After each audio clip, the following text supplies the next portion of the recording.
My name is Hannah Jones, and it is July the 16th, and I'm doing my persuasive speech, persuading people that they should vote. And here is my audience.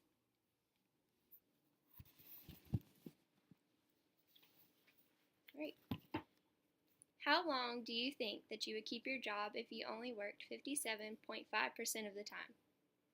How long do you think you would live if you only ate 57.5% of the time that you should every single day?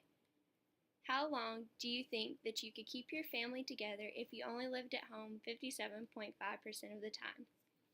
In the 2012 general election, according to the Bipartisan Policy Center, voter turnout dipped from 63.2% of eligible citizens voting in 2008 to an estimated 57.5% in 2012.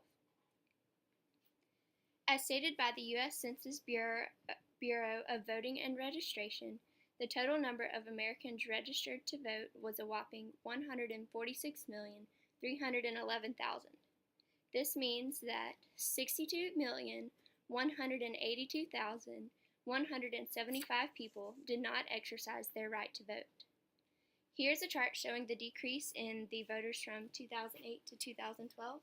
This is the percent of voters from 0 to 70%, and these are the years 2000, 2004, 2008, and 2012. The green line represents the older ages, like the senior citizens, and the red line is the younger ages, like around the teens and early 20s. In 2008, the older voting percentage was 66%. And it dropped to 60% in 2012. And in 2008, the younger voting percentage was at 45%, and it dropped to just 1% more to 44%, but it was still a significant decrease in percentage of people voting. The freedom that we have to exercise our right to vote was not free.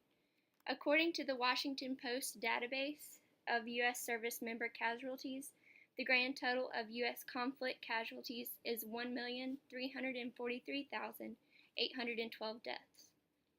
This, a little bit greater than 1.3 million people, fought and died to ensure that we as U.S. citizens have the freedom to express our rights.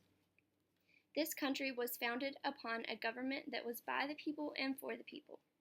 To ensure the government remains by the people and for the people, we must exercise our rights to vote. Being a democratic country, voting plays a huge role in many of the decisions made every single day. Voting ensures that we as a country maintain a strong military, it ensures that we have good leadership, and it ensures the remembrance of those who have fought and died for our freedom. These three things show their importance every day in our country. Now think, would you really want to be a part of that 62 million that did not exercise their rights to vote? Knowing the impact that voters have in the United States every day can truly impact your life. The first reason that you should vote is so that we can maintain a strong military in the United States. By voting for a leader that believes in a military, we are voting for people to continue to fight for our freedom and to keep us a free country. Just as many have said, freedom is not free. Freedom comes with a price, and that price is putting men and women at risk every single day. Even though that is a huge sacrifice, these men and women choose to do so, and because of them, we can safely walk the streets, go to church, and say what we want freely. The military's job is not only to protect our rights, but to protect us physically. These men and women make those sacrifices every day to ensure that we all stay a safe country. By voting for a leader that believes in a strong military, we are also voting to keep ourselves safe. The second reason that you should vote is to ensure that we have good leadership in our country. Voting to have good leadership is very, very important. If someone with poor leadership qualities is voted into office, many bad things can happen, and we do not want that. If someone is voted into office with lack of knowledge, honor, or respect, taxes could possibly be raised, and bad decisions could be made quite frequently. If everyone voted, there would be a higher chance that someone who is smart, respectful, and has good leadership qualities will be voted to lead this country. If voting is taken for granted, and not everyone votes, a leader will be voted into office that is not quite fiscally responsible. Being fiscally responsible means that a person is smart and responsible and knows how to handle their money. If a person was voted into office that was not fiscally responsible, taxes could drastically increase and all of our money would be lost. No one would want to lose or be cheated out of their money. I know that I wouldn't want that to happen, and I know that you guys wouldn't want that to happen. The very last reason you should vote is to ensure the remembrance of those who have fought and died for our freedom. Men and women have continually fought for our freedom for years. By exercising our right to vote, we are respecting those who have fought for our rights. Like I have said, freedom is not free. Those men and women specifically fought so that we would have our freedom. Myself, as a woman, I am very glad and thankful that many people have fought for that freedom, because women have not always had the right to vote, and now I have the ability to vote along with the rest of the women in the United States. Women were finally given the right to vote in 1920 with the passage of the 19th Amendment to the Constitution of the United States. This was a very important time in the United States history. Why would we want to waste something that was worked for so hard? We also need to be appreciative of those who have fought, and by voting, we can do just that.